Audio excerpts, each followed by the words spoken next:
Cukup banggakah seorang Ben Smarajo, generasi muda masa depan Sumatera Barat dengan kepemimpinan gubernur kita hari ini? Kecewa. Hah? Kecewa. Kecewa dengan sosok Pemuda itu bukannya KNPI. Pemuda itu adalah anak-anak muda yang berkreasi di luar sana, tanpa label apapun. ingin perubahan. Ben Smarajo siap turun gunung di pemilihan legislatif. Ajari kami, beri kami ruang. Oke. Kalau tidak, seperti bahasa kita tadi, pemuda Sumatera Barat hari ini seperti pendendang yang berada di kerumunan tuli.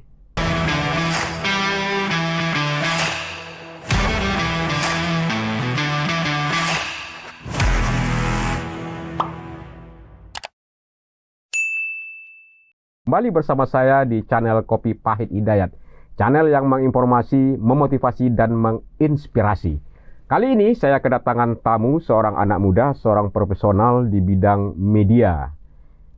Kita sapa dia, namanya Benny Okfadela, atau dikenal dengan Ben Smarajo. Apa kabar, Ben? Sehat lah. Alhamdulillah, siapa? Sehat. Sehat ya? Alhamdulillah.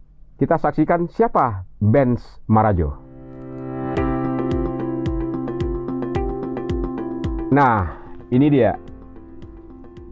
Beliau seorang redaktur pelaksana di Haluan Group, termasuk juga Vice Director Haluan Media Group. Dan di samping itu juga founder Maharajo Institute. Artinya apa? Di dunia media, baik media cetak, media online, ini sudah bukan nama asing lagi nih. Kita lanjutkan kepada Ben. Yap. Ini sekarang apa aktivitasnya nih? Sudah berapa lama menjadi wartawan nih, Dik Ben ya? Jadi wartawan itu di awal itu dari tahun 2006. 2006. 2006. Oke. Pas tamat SMA, langsung jadi wartawan. Hari ini masih wartawan? Hari ini masih wartawan. Itu kan profesi yang tidak akan pernah lepas lah. Oh, tidak pernah lepas. Di bidang manapun kita nanti berada gitu. Tetap jadi wartawan. Tetap ya? jadi wartawan. Jurnalis sampai Jurnalis. ajal. Sampai aja. Wow, komitmennya. Di samping seorang jurnalis, hari ini beliau juga dipercaya sebagai di grup media Haluan. Ya, Haluan Media Group. Sebagai Vice Director. Vice Director, artinya direktur utama, wakil direktur ya, dari Haluan Group. Haluan Group. Haluan kan juga media tertua ya, Haluan di Sumatera Barat ketika itu bersama Harian Semangat juga, Ben. Ya. Dan ini fenomenal sekali ketika zamannya begitu. Haluan itu kan media tertua di luar Pulau Jawa. Di luar Pulau Jawa. Yang media yang paling dapat atensi dari pemerintah zaman dulu soal kekerasannya dalam mengkritik gitu. Haluan itu pernah seluruh redaksinya itu pernah ditangkap dulu gitu. Oh, Haluan itu pernah diberedar karena kekritisannya. karena kritis gitu. Nah, dengan semangat dan sejarah yang panjang itulah ada keinginan Haluan ini tidak boleh mati gitu. Ekspansi itu salah satunya untuk membuat Haluan itu terus hidup. Sesuai dengan tagline Haluan itu ya mencerdaskan anak bangsa. Gitu. Baik. Tadi perubahan suatu keniscayaan, Ya. apalagi konvergensi media ya, Ya. tidak hanya cetak, dia juga ada bermain di elektronik misalnya, atau di online misalnya dalam konteks seperti itu, kalau ingin bertahan dan bertumbuh gitu. Tapi terlepas dari itu, bagaimana nasib teman-teman Ben Smarajo sekarang di dunia wartawan gitu? Persoalan yang selama ini ya persoalan kesejahteraan, persoalan kapasitas misalnya mungkin dalam konteks seperti itu. Bagaimana Ben melihat kawan-kawannya? Itu Kehidupan pers Sumatera Barat. Masalah yang terus mengakar gitu. Haluan pun diterjang badai itu juga. Soal kesejahteraan itu seluruh media itu pasti pengen seluruh wartawan itu sejahtera gitu. Tapi kadang ruang dan waktu tidak membuat kita bisa mencapainya. Nah, itu yang sedang kawan-kawan sekarang itu sedang berusaha bagaimana caranya agar itu tidak lagi jadi polemik gitu. Tapi masalah urgensi kewartawanan sekarang ini tidak hanya soal kesejahteraan, soal gagasan gitu. Soal gagasan? Soal gagasan. Dulu kalau kita bicara soal sejarah pers itu rahimnya itu ada di Sumatera Barat. Rahim pers itu di Sumatera Barat gitu. Ada. Nah, sekarang kan ada kekhawatiran pers itu tidak jauh berbeda dengan humas gitu. Hanya di corong pemerintah gitu. Oh. Nah, ini corong rakyat ini. Ini kita pernah pendemo juga ya, Ben? Di Ini ketika kegiatan apa nih, Ben? Angkat mic. hampir di setiap ada kasus kekerasan wartawan, kita pasti bersuara gitu. Itu catatannya. Dan ini beberapa kegiatan-kegiatan ketika ada, ini dari Big Boss nih, anggota DPR RI Andre Rosade. Wartawan juga harus punya jaringan. Di samping juga untuk memperkaya informasi, jejaring juga penting ya untuk menembus narasumber. Suatu keniscayaan kan? Itu dia. Iya. Ini dengan bos-bos semua nih, Ben. Ini wartawan apa bos nih kan? Nah itu kan ketika kita jadi wartawan itu kan kita berada di ruang publik, siapapun kita berteman gitu. Tidak memandang kelas, tidak memandang dari mana dia berasal gitu. Oke. Nah, berteman dengan bos itu kan kesetaraan kita itu kan sama saja. Ketika kita berteman dengan tukang ojek dengan bos, ya asumsinya kan sama saja gitu, di dunia wartawan itu gitu. Kebetulan sekarang berada di dunia yang seperti dilihat tadi gitu. Jadi ini semuanya bisa membuka akses ya dengan para narasumber yang cukup sukses di bidangnya. Ini kan juga bekal dari investasi profesi sebagai wartawan. Benar. Bahwasanya wartawan itu dia harus jujur, tidak boleh bohong, terus juga mensuarakan persoalan keadilan dan kemanusiaan. Mungkin seperti yang Ben lakukan juga ketika ada kekerasan pada wartawan, angkat suara. Baik-baik saja kah wartawan Sumatera Barat hari ini, Ben? Kita ini mengkritik ke dalam ya. Tidak baik-baik saja. Tidak baik-baik saja. Sangat tidak baik-baik saja. Mungkin sebagai anggota DPR udah mungkin rindu seperti apa wartawan yang seharusnya gitu. Karena latar belakang juga di wartawan kan gitu. Pasti ada pertanyaan kenapa tidak lagi seperti dulu kekritisannya gitu. Kekritisannya ya. Kekritisannya gitu. Dan gagasan juga tadi dia katakan. Tapi itu bukan menyeluruh gitu. Tidak bersifat universal.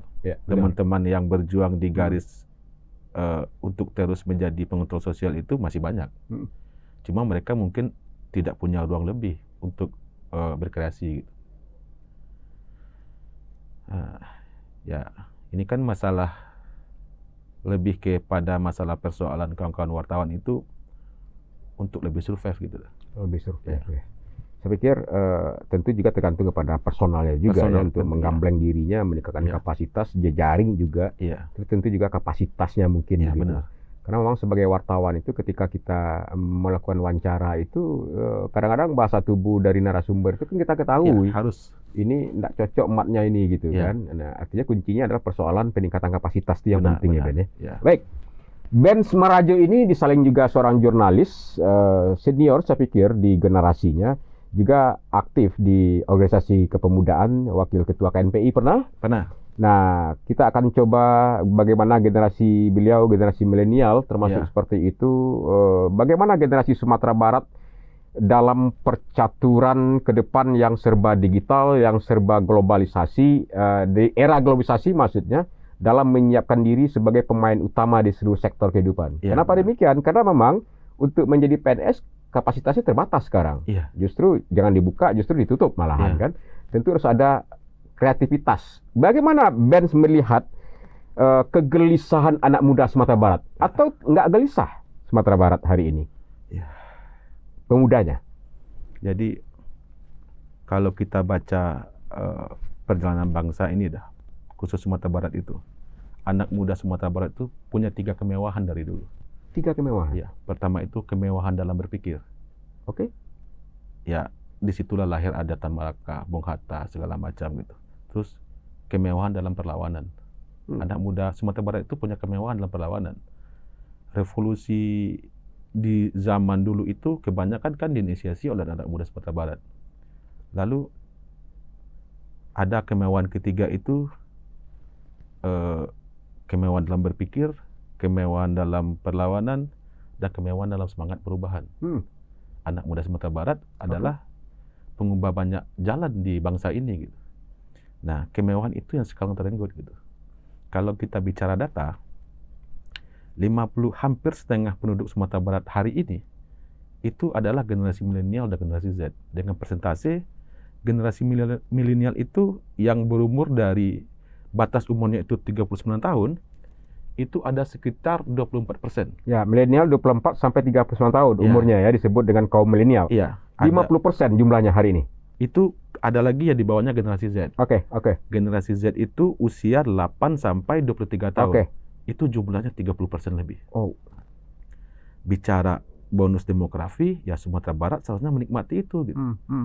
Persentase secara nasional termasuk provinsi dengan angka penduduk anak muda terbesar, Sumatera Barat. Oh. Tapi apakah itu bisa dimanfaatkan gitu? Apakah itu menjadi suatu pandangan pemerintah untuk menjadikan itu bonus demografi? Kan sampai sekarang kan tidak. Tidak ada. Tidak memanfaatkan potensi ini. Dalam bentuk apa Ben melihat? Ya, bicara pemerintah tentu kita bicara sarana dan prasarana. Oke. Bicara ruang untuk kreasi anak muda gitu. Sekarang ruang apa yang kita miliki di Sumatera Barat untuk anak muda gitu? Kalau boleh bertanya gitu. Apakah Sumatera Barat punya ruang penyaluran kreativitas anak muda? Hampir tidak ada gitu. Nah, akhirnya ya harus kita pahami bonus yang kita miliki itu sia-sia. Kalau seandainya saja kita mau sedikit untuk berusaha lebih mengelola potensi anak muda ini, Sumatera Barat itu akan hebat di masa datang gitu. Daripada sekarang kita dianggap sebagai provinsi yang terjebak pada nostalgia masa lalu kan. Oke. Padahal masa lalu Sumatera Barat itu masa lalu anak muda. Ya.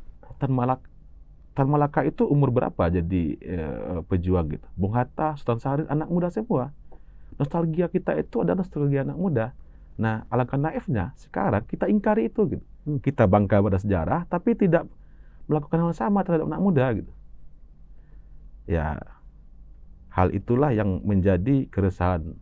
Teman-teman muda pun beberapa kali ketemu mereka resah melihat tidak adanya pergerakan pemerintah provinsi untuk mengelola mereka, manajemen mereka gitu. Apakah harus tergantung dengan fasilitas yang diberikan oleh pemerintah? Tergantung tidak ada. Bahkan anak muda Sumatera Barat ini sekarang sudah dalam posisi mereka berkreasi sendiri. Mereka punya ruangnya sendiri. Tapi ini kan soal kewajiban dah. Bukan soal ketergantungan. Pemerintah itu kan harus menyediakan wadah untuk anak mudanya gitu. Kalau tidak, ya jangan salahkan kalau seandainya anak muda itu antipati pada pemerintahan. Itu kondisi sekarang kan. Gimana Ben melihat sekarang? Memang antipati terhadap pemerintahan? Kan kita bisa lihat dari persentase. Buktinya apa itu? Bisa dibuktikan Ben? Bukti pertama itu presentasi dalam pemilu dah. Partisipasi pemilu. Kemarin 60% lebih kurang rata-rata ya. 60% itu hampir 70% itu anak muda. 60% anak muda. Itu wujud antipati anak muda. Ketika mereka tidak berpartisipasi pada saat pemilu. Untungnya bagi mereka apa gitu? Dalam kaum mereka gitu. Jadi jangan salahkan kalau nanti ada yang bilang anak muda sekarang itu anti dalam politik, anti dalam segala hal. Itu kan bagian dari tanda kutipnya dosa yang dilakukan pemerintah yang tidak mempedulikan mereka gitu. Atau boleh dikatakan anak muda hari ini atau 2 tahun belakangan belum merasakan kehadiran pemerintahnya. Tidak 2 tahun dah. Sudah mundur ke belakang gitu. Mundur ke belakang ya, Ben. Sudah sangat lama ini terjadi gitu. Itu yang dirasakan oleh teman-teman Ben. Apalagi 3 tahun 4 tahun kebelakangan. Kita bergaul banyak teman anak muda, hampir seluruhnya curahan hatinya seperti itu. Kapan mereka bisa dianggap sebagai aset oleh daerah mereka sendiri? Jadi sekarang kalau kita melihat keluar, penguasa digital di Indonesia ini anak muda Sumatera Barat. Kalau boleh sebut nama, ini ya, gadget ya. Bukalapak siapa? Orang Sumatera Barat. Seluruhnya orang Sumatera Barat yang punya anak-anak muda. Tapi mereka besar di luar. Tidak ada anak muda Sumatera Barat itu sekarang yang besar dari Sumatera Barat. Pemuda Sumatera Barat gelisah hari ini karena merasa tidak ada mereka rasakan kehadiran pemerintah. Hampir tidak ada. Hampir tidak ada.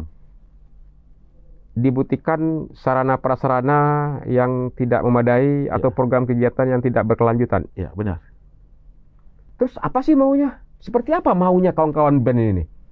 Biar bisa mengatakan pemerintah telah hadir, negara telah hadir dalam proses kemandirian pemuda untuk menuju dia lebih matang begitu. Sampai pada akhir saat ini tuh anak muda Sumatera Barat itu sudah bisa bicara soal gagasan untuk membangun daerah mereka gitu.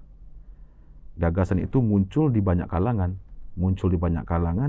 Nah, timbul pertanyaan, siapa yang akan menjadi jembatan birahi mereka untuk membangun ini gitu. Oke. Mereka punya keinginan, semangat untuk membangun kampung halamannya. Kalaupun mereka besar, mereka mungkin besar di Sumatera Barat. Ya bersuara dong, berjuang dong. Pertanyaan ke UDAS Anggota Dewan, presentasi anggaran untuk anak muda itu berapa sih? Host. Oh ya, lupa ada. Sorry. Anggaran untuk kepemudaan berapa sih begitu ya? Berapa anggaran untuk pemudaan? Ini bicara anggaran untuk kepemudaan ya, bukan bicara anggaran pemuda dan olahraga secara dinas ya. Anggaran untuk kepemudaan. Oke. Berapa gitu? Yang mereka butuhkan anak muda itu rangkul aja gitu. Mereka nggak tuh banyak, rangkul mereka. Anggap mereka itu ada, cuma sampai sana. Soal kreasi, ya mereka punya lebih kreatif daripada kita. Gitu. Anggap mereka saja ada. Itu saja. Artinya mereka sesungguhnya tidak manja. Tidak. Anak muda Sumatera Barat ini kan memang kita dari dulu bukan generasi yang manja kan. Itu sudah terah kita sebagai anak muda Sumatera Barat gitu. Tidak manja gitu. Cuman kita menuntut hak, menuntut kewajiban pemerintah untuk hadir bagi anak muda. Oke. Kalau bench pemerintah, kita balik pola pikirnya. Ya. Ketika bench seorang pemerintah misalnya, apa yang mesti Ben lakukan untuk memenuhi yang menjadi kebutuhan pemuda tadi? Kira-kira seperti apa konkretnya gitu, Ben? Pertama itu kalau soal sarana yang dibutuhkan anak muda itu adalah ruang kreatif dah. Ruang kreatif. Ruang kreativitas itu sekarang yang saya lihat itu cuma ada di Kota Payakumbuh satu. Itu pun udah lama gitu. Oh, mereka butuh tempat untuk berkumpul, tempat untuk mencurahkan ide dan gagasan. Itu pertama sekali yang harus ada gitu. Lalu ruang literasi. Ruang literasi. Ya. Ruang literasi Sumatera Barat nyaris tidak ada. Anak-anak muda itu mau belajar kemana saat ini? Kampus kan kita tahu tidak akan menyentuh sejauh apa yang diharapkan gitu. Itu mungkin di kampus mereka dapat ilmu secara harfiah, tapi ilmu kehidupan kan belum tentu gitu. Jawabannya kan literasi. Nah, kalau seandainya kita ada di posisi pemerintah, yang kita lakukan itu pertama mengajak anak muda itu soal mereka bicara gagasan dan mereka mau. Ajak saja dah. Kuncinya itu ajak mereka, akui kepada mereka. Cuma sampai di sana. Tidak lebih. Forum-forum resmi ketika penyusunan APBD, ketika penyusunan program atau musrenbang atau itu yang masuk Ben? Iya. Diskusi-diskusi informal ya, apa yang menjadi aspirasi mereka begitu kan? Kalau tidak ada gimana ngajaknya ke MPI aja nggak ada persoalan sekarang Ben?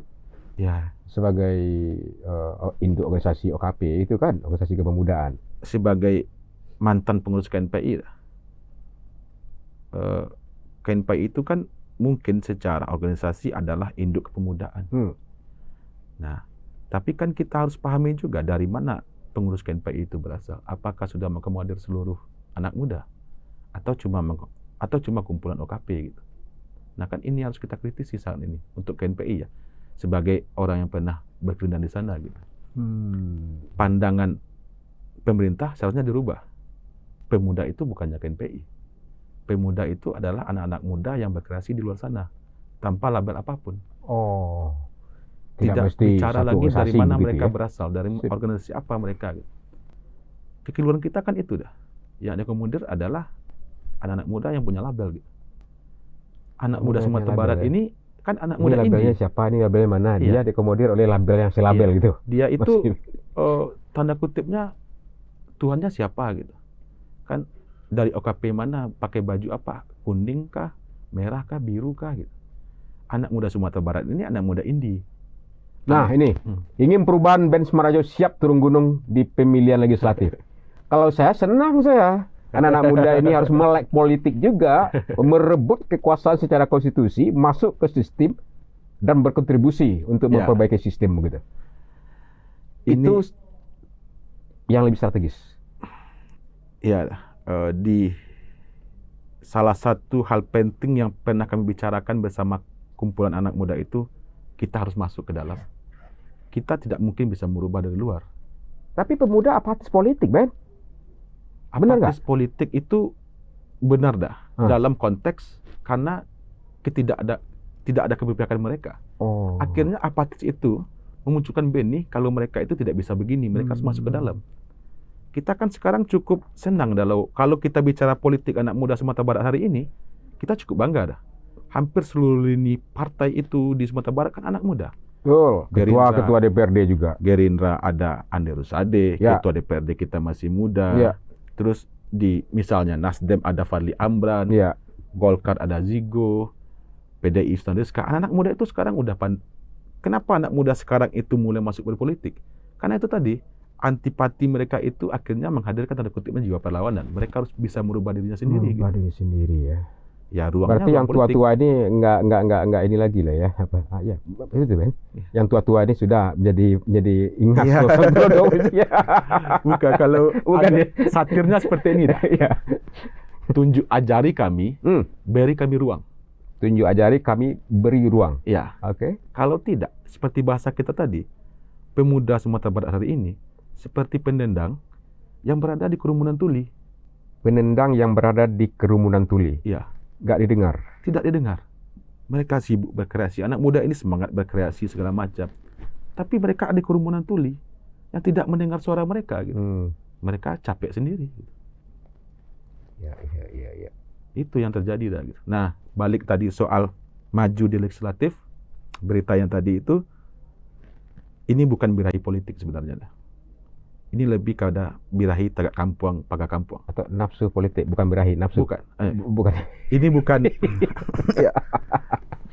Beranjak soal berita tadi dah, soal legislasi. Ini dia nih. Ini bukan hanya semata soal nafsu politik. Oke. Ini lebih ke tagak kampuang, paga kampuang. Arti panggilan. Ya. Kampung saya itu di Setujuh, Kabupaten 50 Kota. Oke. Itu untuk daerah kabupatennya saja. Di dapil itu ada 3 kecamatan. Setujuh itu termasuk suaranya yang paling besar. Ya. Sialnya, 2 periode dengan 8 kursi, 1 pun tidak ada di kecamatan Setujuh. Nah, Ben harus masuk di sana lagi gitu. Tidak secara personal dah. Sudah bicara, kalau ada yang lebih baik, silakan. Karena ini bukan nafsu politik ya. Ini nafsu perubahan gitu. Kalau ada yang lebih baik bisa merubah, silakan. Tapi ini harus dikerjakan gitu. Tidak mungkin dibiarkan. Kan kita bukan menyalahkan anggota dewan dari kecamatan lain, tentu mereka punya konstitusinya sendiri. Gitu. Oke. Ya, kalau kita tertinggal ya karena kita tidak punya perwakilan di parlemen gitu. Itu motivasinya. Itu motivasinya. Dan permintaan juga komponen masyarakat yang ada di kecamatan Setujuh. Hampir tanda kutipnya agak letih melayani telepon minta pulang kampung. Itu amanah loh. Amanah dah. Tapi kan kita harus mengukur diri juga dah. Apa yang mau diukur? Nyali kurang? Bukan soal nyali dah. Takut kalah? Pasti. Takut kalah pasti. Ya harus menang dong. Pasti. Harus kan menang. Kita kan harus ada yang membuktikan wartawan tanpa modal duduk. Saya saksi aja. Wartawan tanpa modal saksi. Duduk. Ada yang nyumbang hanya 1 kotak kartu nama, Ben. Iya. Saya saksi wartawan itu menunggu pemilihan itu di gor dia pakai baju merah. Saya saksinya. Rambutnya tak kemana-mana gitu ya, pusing gitu kan. Tapi alhamdulillah amanah. Ya. Jangan gentar, saya pikir. Apa yang ditakutkan? Bukan takut lebih dah. Realistis dalam berpikir gitu. Kita ini orang yang terbiasa jadi perangkai kata. Tanda kutip, ya sutradara gitu. Turun ke lapangan gagap. Merasa kita belum siap untuk memikul amanah ini gitu. Dan masih merasa ada yang lebih siap gitu. Itu saya pikir mental anak muda yang keliru. Ya, Ben. Diakui. Belum dicoba sudah nyerah begitu. Belum pergi sudah pulang. Ya. Ben kan belum mencoba. Benar. Bagaimana dinamika emosional, sosiologis, psikologis masyarakat itu ketika kita berinteraksi, berkomunikasi begitu. Ada nuansa lain yang menggetarkan hati, yang membuat kita harus berpikir terus bagaimana kita bisa menjadi wakil mereka untuk memperjuangkan apa yang menjadi aspirasi mereka. Benar. Kalau dianggap sekarang tidak maju, belum dah. Belum dianggap tidak maju, belum memutuskan untuk maju. Tapi kan waktunya udah mepet kan? Ya. Ya. Segera diputuskan, Ben. Dan saya support anak muda yang mau masuk ke sistem politik begitu. Ya. Karena maka demikian, Ben, ini sebagai ini berpikir ya. Ada teman saya mengatakan dia cukup kaya secara ekonomi begitu. Kalaupun dia ingin membangun masjid, dia tidak kuat untuk membangun utuh begitu. Termasuk juga membantu sekolah misalnya. Tapi melalui akses politik yang mereka miliki di DPRD macamnya, itu miliaran. Ya, benar. Nah, inilah yang menjadi kontribusi mereka. Orang kaya belum tentu mau. Ya kan, walaupun duit kita banyak semacamnya, tapi akses kekuasaan politik anggaran itulah yang kita gelontorkan untuk mempercepat akselerasi pembangunan di daerah, pendidikan, ekonomi, termasuk juga kesehatan, Ben. Dan tidak ada waktu yang mengatakan, tidak ada ketentuan yang harus mengatakan tunggu waktu hingga siap. No. Ya. Harus dimulai dengan bismillah. Oke, dengan bismillah ya. Dengan bismillah. Kita serahkan. Ketika ikhlas, ketika bekerja keras dan mengikuti prosesnya, tunggu keajaiban akan menyertaimu dalam proses pencapaian harapan. Ya. Yakin itu, Ben? Kalau seperti itu nasihat senior, kita putuskan sekarang untuk maju. Siap. Tos dulu. Tos. Itu baru anak muda. Alhamdulillah. Oh iya, saya pikir Ben telah mengatakan ternyata memang dari hasil observasi pengalaman empiris, sosiologis, ekonomi, dan kebutuhan anak muda Sumatera Barat, tentu salah satunya jalan adalah memperjuangkan adalah melalui sistem politik. Ya. Mumpung 2024 mau pileg, ya gabung, jangan takut. Warnai pengurus partai yang mungkin, mohon maaf, mungkin disorientasi ya. Dalam konteks mencapai, mewujudkan cita-cita bangsa dan negara, begitu. Termasuk juga persoalan peningkatan kapasitas ya. Saya ingin bicara terkait persoalan kapasitas, persoalan integritas begitu. Sebagai sumber daya manusia yang tangguh, yang beriman, bertakwa, dan bisa diajak bertempur dengan sumber daya manusia yang lain, tentu tidak ada jalan lain selain peningkatan kapasitas intelektualitas dan keahlian, juga integritas, amanah, dipercaya, disiplin semacamnya. Saya pikir itu, Ben. Nah, ini mungkin betul yang dikatakan Ben tadi, itulah kehadiran pemerintah dalam konteks secara berkelanjutan melakukan pembinaan melalui program kegiatan pemerintah. Itu kan yang mau Ben dalam konteks seperti itu. Kalau tidak, mereka kehilangan panutan. Betul enggak generasi muda kehilangan panutan? Siapa sih secara politik saya akan menjadi panutannya siapa begitu? Gimana Ben melihatnya? Masih galau ya? Tidak dah. Sekarang ada pergeseran pola di tengah anak muda itu gitu. Kalau dulu kita bercerita soal panutan, anak muda Sumbar itu sebenarnya kaya akan panutan. Tapi itu sejarah. Untuk saat ini siapa yang bisa mereka jadi panutan gitu? Hampir tidak ada gitu. Nah, mungkin kita bicara soal integritas dan wawasan dah. Ini lebih kepada tidak hanya soal pendidikan formal gitu. Karena tadi angka pendidikan Sumatera Barat itu berapa tahun? 9 tahunan ya? 9,18 tahun, arti rata-rata SMP. Ya, 9,18 tahun rata-rata SMP gitu. Nah, akhirnya Sumatera Barat ini jadi wadah wabah post-power syndrome gitu. Yang membuat kita sebagai industri otak itu dipertanyakan lagi gitu. Apakah memang Sumatera Barat itu sekarang adalah provinsi industri otak gitu? Apakah integritas kita itu masih seperti integritas yang dulu kita agung-agungkan? Jawaban ya dah. Ya, itu persoalan yang sangat krusial. Saya mengatakan alasan agar bangsa dan negara ini tetap berdiri tegak sejajar dengan bangsa-bangsa yang maju lainnya, tidak ada jalan lain selain investasi di sektor pendidikan. Benar, sepakat. Itu ya, Ben. Pendidikan. Dua hal dah, pendidikan itu formal, wajib. Yang kita singgung tadi, ini soal literasi. Ruang literasi untuk masyarakat itu gitu. Hampir tidak ada gitu. Sehingganya hoax menjadi-jadi. Hoax menjadi-jadi, post-power syndrome, ya seperti kita lihat sekarang gitu. Anak Sumatera Barat itu pengguna media sosial Sumatera Barat khusus Facebook itu dah. Dulu itu tahun 2019 survei itu didominasi oleh orang-orang berusia 40 sampai 45 tahun. Yang artinya orang-orang yang sudah agak berumur megang gadget dan mereka memakan apapun yang ada di media sosial. Ya. Ditambah ada lagi proses kontrol. anak-anak muda yang saat ini punya media sosial dan ada pihak tertentu yang memang mengasup otak mereka itu untuk berpikirnya itu keluar gitu. Oke. Tidak pada tracknya gitu. Sip. Nah, jawabannya ya literasi. Literasi. Itu tidak Sehingga bisa punya ditemukan. referensi mereka. Tidak bisa ditemukan di pendidikan formal. Betul.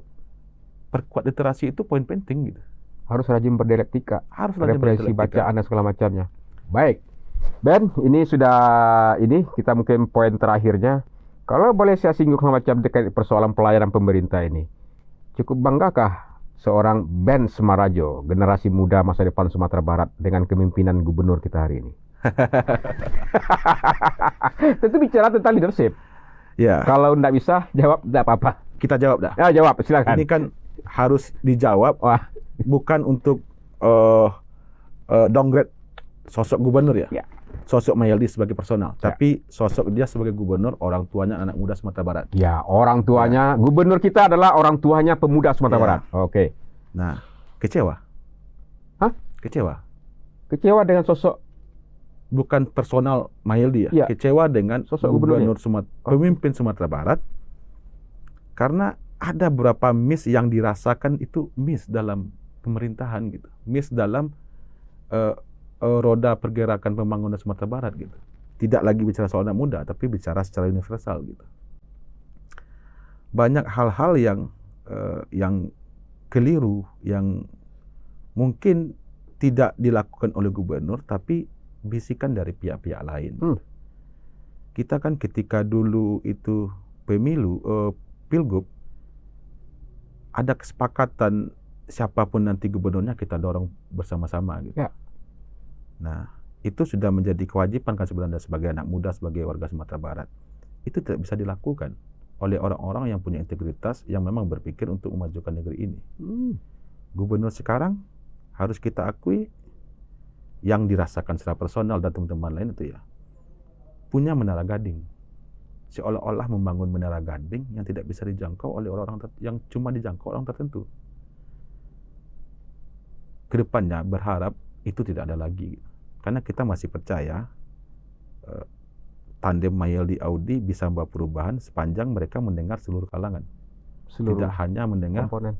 kalau bahasanya di grup top 100 namanya WA itu ada namanya ada top 100 ya. Ya, top 100 itu ada namanya ring piston. Ring piston ya gitu. Orang-orang dekat. Oke. Jadi selama ini masih gitu. generasi muda kecewa dengan gubernur kita hari ini. Agak kecewa. Agak kecewa dalam hal soal pembangunan sarana prasarana gitu. Sosok Mayaldi itu sebenarnya jadi kalau kita bicara soal pemilu, itu dia angka tertinggi yang dipilih oleh anak muda Sumatera Barat. Pasangan Buya Mayaldi dan Audi itu pasangan yang paling tertinggi. Gubernur, ya. Karena Audi representasi waktu itu tagline-nya itu anak muda Sumatera Barat kan. Ada beban moral yang ditanggung oleh Bang Audi untuk membesarkan anak muda Sumatera Barat gitu. Nah, itu menunggu dah. Masih menunggu. Beban itu dilepaskan kepada anak-anak muda gitu. Ini amanah yang kalian beri, ini saya kembalikan gitu. Nah, di situ dah gitu. Di situ letak kekecewaan. Kecewaannya itu soal keberpihakan saja. Keberpihakan saja. Baik. Di situ Kampung Ben. Ya. Kemiskinan potretnya gimana sekarang? Membaikkah atau kian parah? Kalau kita bicara kampung dah, kan di kampung itu sebenarnya tidak ada yang miskin dah. Ukurannya seperti apa gitu. Kalau sekolah, orang tua di kampung itu kan tidak makan pun dia asalkan anaknya punya jajan sekolah, dia sekolahkan gitu. Masih makan, masih gitu. Yang jadi masalah itu bukan soal kemiskinan secara ekonomi dah. Kemiskinan secara gagasan. Desa itu punya masalah kemiskinan gagasan dan kemiskinan orientasi. Itu masalah desa itu. Gitu ya? Ya. Karena kan tidak ada orang Minang yang miskin di kampungnya, itu kan sudah jadi anekdot yang lama dah. Jadi tetap juga, ini kan juga perang terhadap kemiskinan ini kan menjadi utama juga begitu dalam meningkatkan kesejahteraan ekonomi keluarganya, yang pada gilirannya juga meningkatkan kualitas pendidikan mereka, kesehatan mereka kan. Benar. Terus terakhir juga peningkatan kualitas ibadah mereka sebagai kita makhluk yang bertuhan begitu. Tentu itu indikator-indikatornya begitu kan, dan pada gilirannya juga memberikan manfaat bagi orang banyak atau orang sekitarnya begitu. Dan rata-rata di Kampung Ben cukup sejahtera. Tidak bisa dikatakan sejahtera dah. Karena ukurannya itu kan kita pakai ukuran apa gitu dah, kesejahteraan. Nah, tapi yang pasti itu seharusnya kalau melihat garis besar pembangunan Sumatera Barat itu, desa itu, nagari itu harus sejahtera. Kita kan tekniknya berbalik ke nagari kan. Ya. Nah, apakah itu sudah dilakukan oleh pemerintah provinsi gitu? Nah, nagari seperti apa yang diharapkan ke depannya gitu? Siap, tetap juga prioritas untuk mengangkat daerah dari jurang kemiskinan ya. Ya, ibarat makan bubur dah. Makan bubur. Seharusnya dari nagari ke tengah gitu. Baik, demikian mungkin bincang-bincang kita dengan Benz, persoalan di jurnalistik, bicara tentang kepemudaan, bicara tentang kepemimpinan, termasuk juga berbicara mengenai adanya amanah dari kampung halaman di Ben ini untuk bisa masuk ke sistem politik sebagai anggota DPRD. Saya berdoa ini juga bisa aman dan lancar. Amin. Terakhir saya kutip kata Nelson Mandela persoalan kemiskinan. Mengatasi kemiskinan bukanlah sikap amal. Ini adalah perlindungan hak asasi manusia yang paling mendasar, yakni hak atas martabat dan kehidupan yang layak. Nelson Mandela. Demikian bincang kita dengan Ben Smarajo. Kita ketemu di sesi selanjutnya. Wabillahi taufiq wal hidayah. Wassalamualaikum warahmatullahi wabarakatuh. Bye. Thank you, Ben. Siap.